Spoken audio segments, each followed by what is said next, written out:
Selamat pagi semua saudara-saudari seiman, Manado Bible Chapel.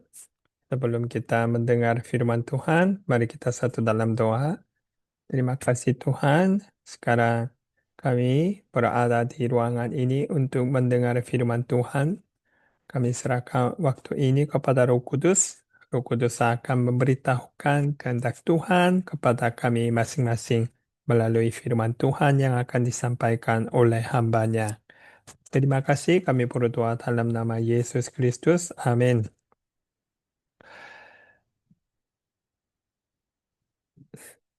Sekarang kita terus belajar sesuai dengan tema.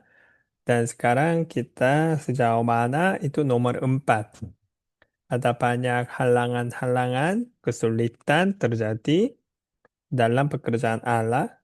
Tetapi di tengah segala penderitaan, kita akan melihat bagaimana Tuhan tetap menggenapi pekerjaannya.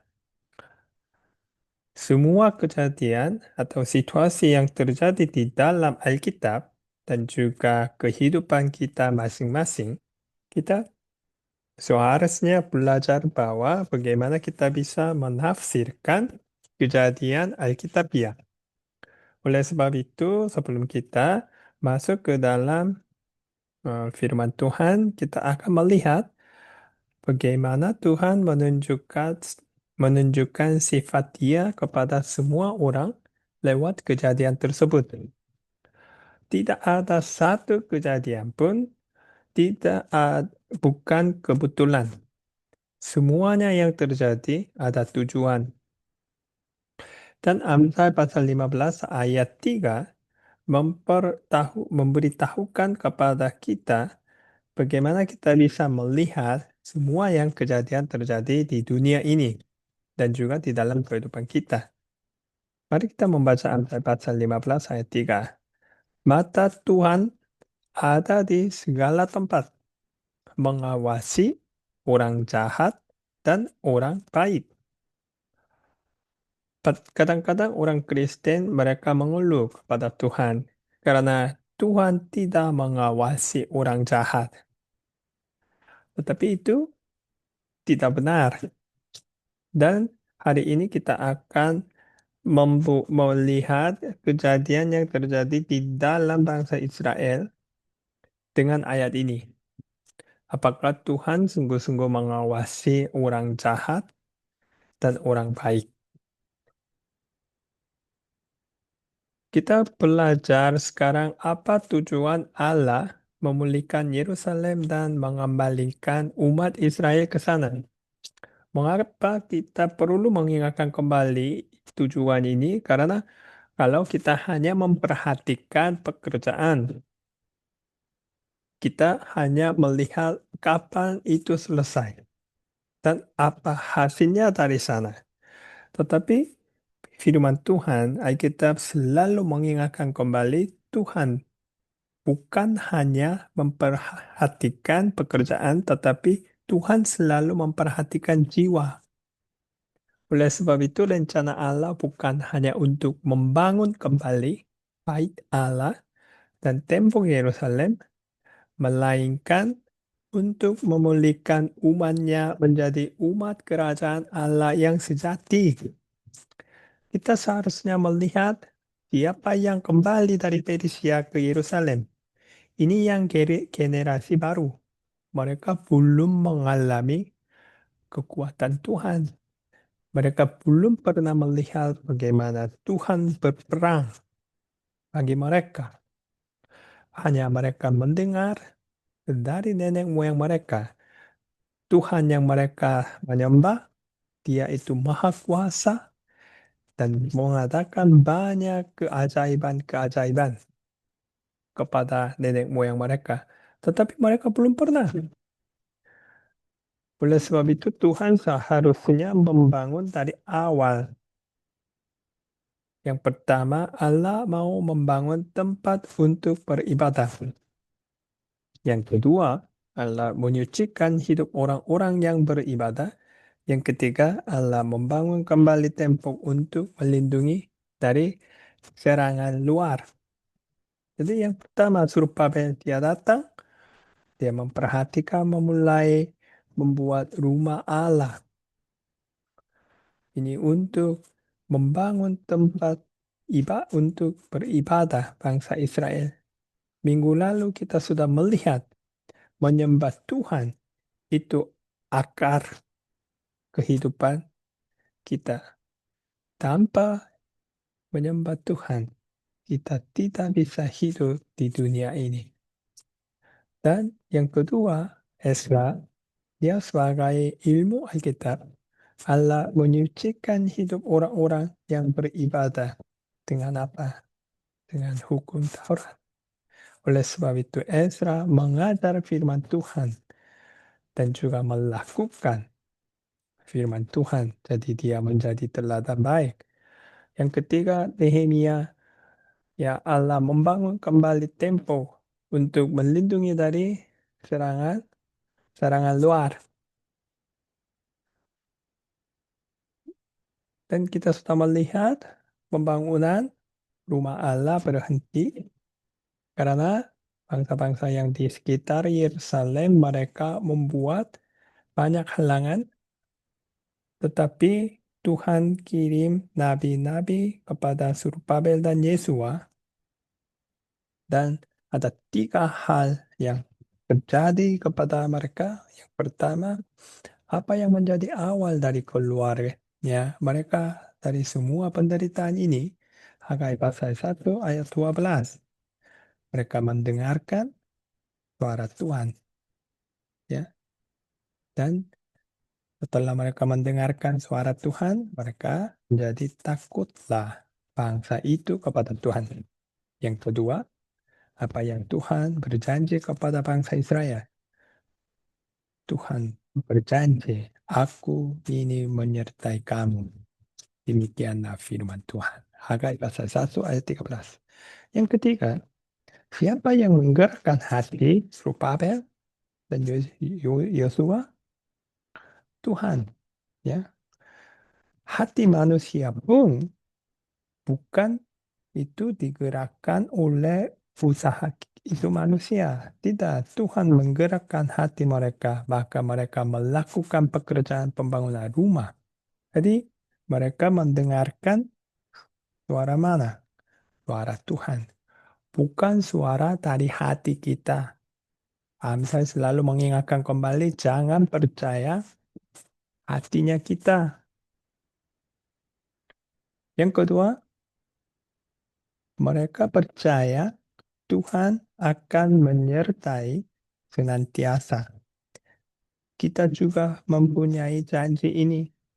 Yang ketiga, Tuhan menggerakkan hatinya Zerubabel sehingga dia bisa memulai melakukan pekerjaan pembangunan lagi.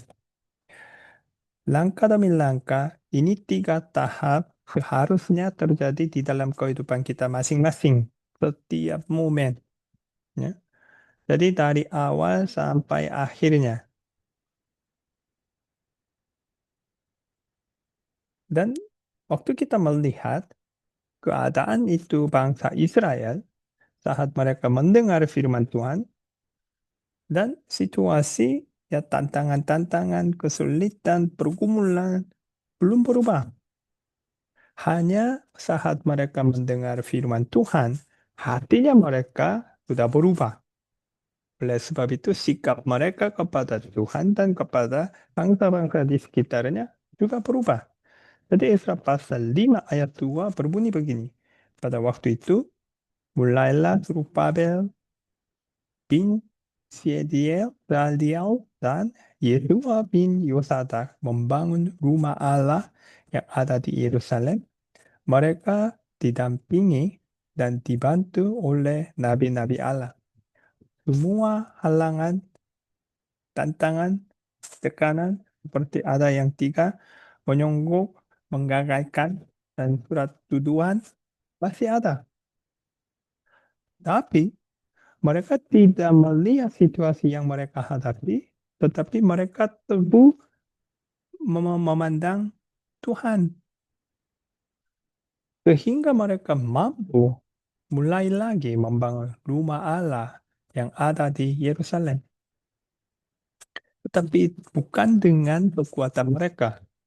Firman Tuhan memberitahukan bahwa bagaimana mereka bisa langkah demi langkah bisa maju terus karena mereka didampingi dan dibantu oleh nabi-nabi Allah.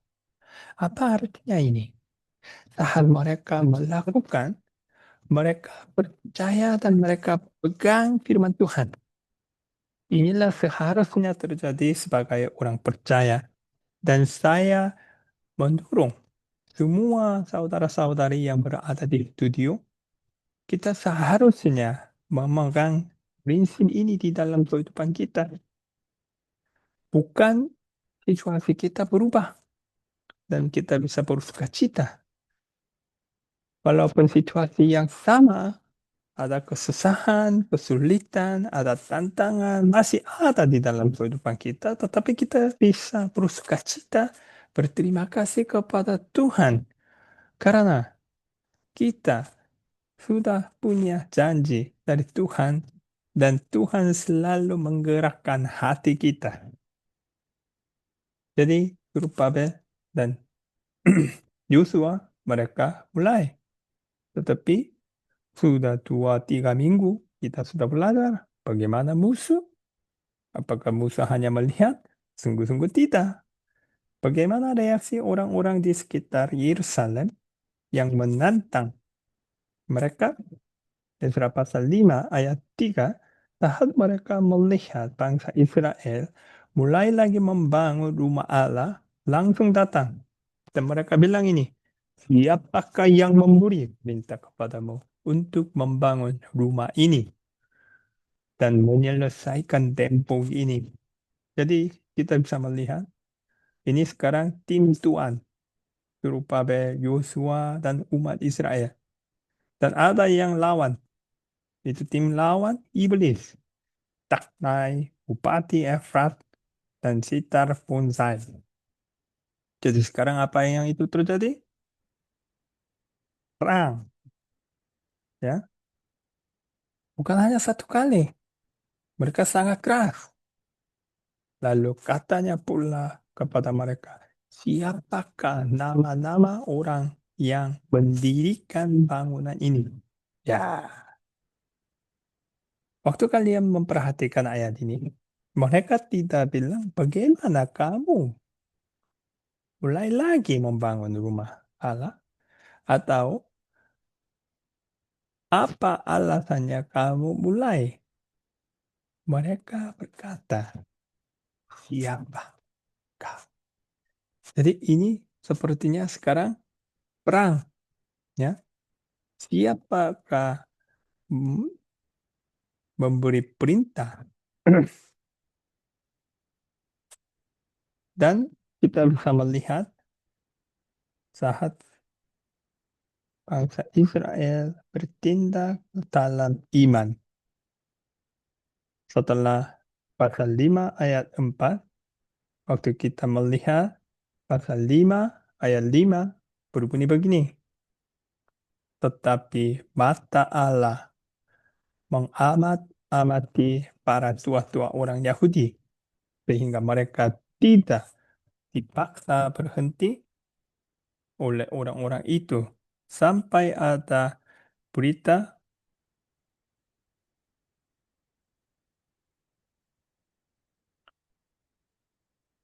terima oleh Darius dan kemudian dikirim kembali surat jawaban mengenai hal itu. Jadi sekarang kita bisa melihat apa yang itu muncul di dalam ayat ini. Mata Allah. Saat kita melakukan sesuatu dalam iman, siapa yang itu yang di depan kita? Tuhan. Sekarang Tuhan bekerja. Tuhan bertindak. Oleh sebab itu, kita hanya perlu mengikuti Dia. Yang pertama, apa yang Tuhan melakukan? Yang pertama, Dia mengamat-amati para tua-tua orang Yahudi. Pasti mereka takut karena paksaan mereka cukup keras.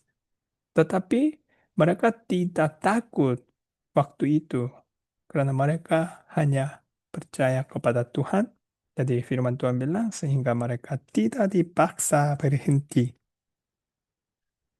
sampai ada berita diterima oleh Darius dan sekarang sudah ada surat tuduhan, tetapi sekarang musuh lawan Tuhan. Mereka sekarang mau cek lagi dari Raja Darius untuk memperhentikan itu pembangunan rumah. Tetapi kita sudah melihat Amsal pasal 15 ayat 3, mata Tuhan ada di segala tempat, mengawasi orang jahat dan orang baik. Jadi kita akan melihat bagaimana Tuhan ya menggenapi ayat ini di dalam situasi ini. Dan yang kedua, ayat apa yang menjelaskan situasi bangsa Israel? Mari kita membuka Amsal pasal 29 ayat 24 dan 25. Ini memang menarik. Lihat, takut kepada orang mendatangkan jerat. Tetapi ini yang apa? Di mata Allah, siapa percaya kepada Tuhan dilindungi. Takut kepada orang mendatangkan jerat, tetapi siapa percaya kepada Tuhan dilindungi. Banyak orang mencari muka pada pemerintah, tetapi dari Tuhan orang menerima keadilan. Jadi ada dua pilihan, ya. Dan memang sangat menarik karena kejadian ini cocok dengan ayat-ayat ini. Sekarang lawan iblis, lawan Tuhan, tim iblis, mereka sekarang mencari muka pada pemerintah. Bangsa Israel, mereka percaya kepada Tuhan. Kita bisa melihat apakah ayat ini sungguh-sungguh terjadi ya kepada bangsa Israel atau tidak. Jadi saya minta berhenti sebentar dan membaca Yesaya pasal 5 ayat 7 sampai 17 dan satu demi satu saya minta mungkin Pak Yani membimbing pembacaan bagian ini. Setelah selesai kalian bisa berputar lagi. Jadi surat dari iblis kepada Raja Darius, kita bisa melihat apa yang itu tim iblis melihat sifat bangsa Israel. Ya. Karena mereka semua menulis apa yang mereka lihat di dalam kehidupan bangsa Israel. Sangat berubah. Yang pertama, bangsa Israel mengakui bahwa yang melakukan semua hal ini adalah Allah. Mereka mengakui pekerjaan pembangunan Allah ini bukan pekerjaan manusia, tetapi itu pekerjaan Allah. Mereka menyebut dirinya hamba Tuhan. Dan mereka bertobat dari kesalahan mereka dan bertekad untuk hidup sesuai dengan hukum Taurat. Hukum Taurat mencerminkan kehidupan mereka, maka mereka bertobat kepada Tuhan. Dan pemulihan umat Israel adalah penggenapan nubuatan Allah. Semua yang ini terjadi di dalam bangsa Israel bukan karena pekerjaan atau perbuatan mereka, tetapi semuanya itu terjadi sesuai dengan nubuatan Tuhan. Yeremia, Yesaya. Oleh sebab itu, bangsa Israel mereka sangat terkejut, ya, dan takut akan Tuhan karena semuanya ini terjadi sesuai dengan rencana Tuhan. Bagai Maha Kuasa. Dan yang terakhir, orang yang mengandaikan janji Allah. Oleh sebab itu, mereka sudah terpengaruh dari budaya Persia saat mereka tinggal di sana. Tetapi sekarang, mereka melihat dan belajar firman Tuhan dan mereka mengandaikan janji Tuhan. Itu kita bisa melihat dari bagian ini. Dan setelah itu, kita bisa membuat kesimpulan Mari kita menafsirkan surat ini iblis kepada Raja Darius. Jadi yang pertama, tekanan antara Israel dan pemerintah-pemerintah di daerah Yerusalem yang itu muncul. Jadi mereka kirim surat lagi ke kota, ibu kota, surat permohonan ke Raja Darius. Tujuannya untuk memberhentikan pembangunan itu rumah Allah. Dan jadi Raja Darius memerintah, carilah yang apa? Perintah oleh Raja Korea. Apakah ada atau tidak? Karena ini sudah lama, betul? Ya, sudah berapa? Sekitar yang 20 kah atau 20 tahun kah yang lalu. Jadi Raja Darius dia memerintah untuk mencari perintah oleh Raja Korea. Dan sebenarnya mereka dapat. Oleh sebab itu, sekarang memang luar biasa karena Raja Darius membuat perintah baru dan kirim kepada bangsa Israel dan itu tim iblis. Itu dua-dua. Ya. Jadi ada perang makin parah. Ya. Tetapi kita akan melihat bagaimana Tuhan bekerja. Jadi berhenti ini dan minta tolong membaca bagian Esra pasal 6 ayat 1 sampai 12. Mungkin Pak Upi bisa membantu pembacaan bagian ini dan perputaran lagi. Oke. Jadi ini final ya. Final ada 4 yang inti-inti di dalam perintah baru itu dari Darius. Jadi yang pertama hendaklah, yang kedua biarlah, yang ketiga haruslah, yang keempat hendaklah. Jadi ayat demi ayat kita akan melihat apa artinya ini. Yang pertama, Esra pasal 6 ayat 6. Oleh sebab itu, hai Taknai, bupati daerah seberang sungai Efrat dan Titar Punai, serta rekan-rekanmu, para punggawa daerah seberang sungai Efrat. Hendaklah kamu menjauhkan diri dari sana. Puji Tuhan.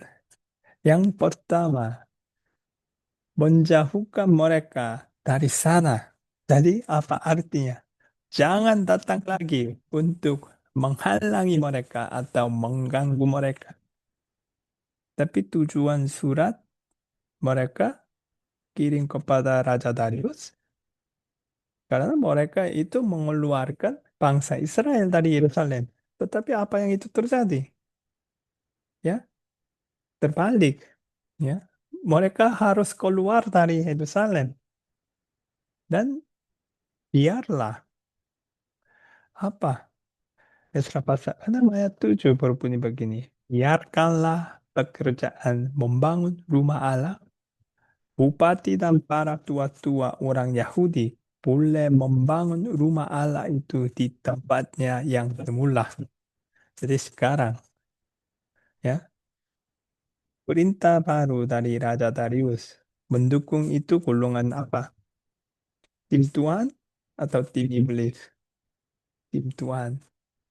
Siapa yang koordinator semua ini? Tuhan, Sang Raja. Ya.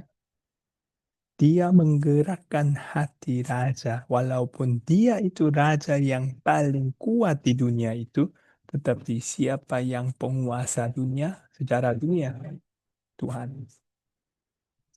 Yang kedua, bukan hanya itu.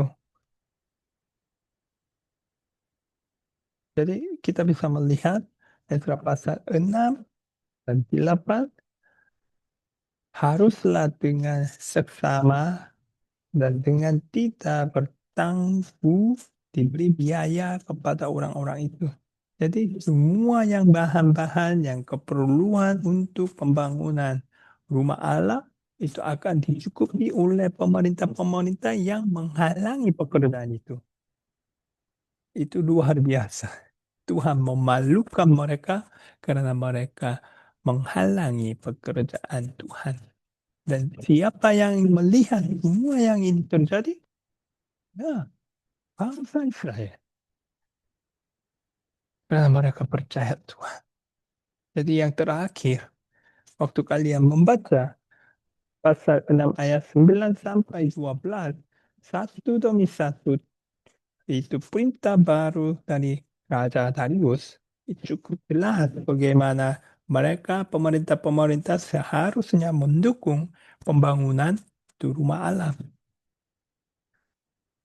Jadi lihat, maka Allah yang berusaha membuat namanya diam di sana, biarlah ia merobohkan setiap raja dan setiap bangsa yang mengacungkan tangan untuk melanggar keputusan ini dan membinasakan rumah Allah yang di Yerusalem itu. Aku Darius yang mengeluarkan perintah ini, hendaklah itu dilakukan dengan seksama. Saat kita percaya Tuhan bekerja. Dan semua situasi-situasi yang kita hadapi itu sepertinya bahan-bahan Tuhan bagi kita. Maka saat kita percaya Tuhan, kita akan melihat kemuliaan Tuhan, belas kasih Tuhan, anugerah Tuhan. Jadi melihat ini, Tuhan, tim Tuhan, dan tim iblis, round final. Bang. Dan siapa menang, siapa kalah. Akhirnya tim iblis kalah.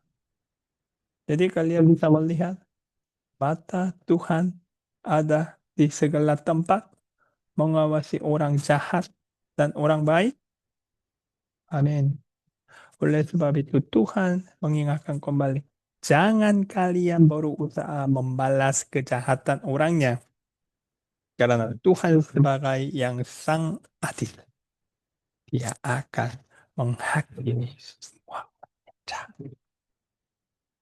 Kita hanya perlu percaya firman Tuhan dan mencari firman Tuhan untuk mendengar suara Tuhan.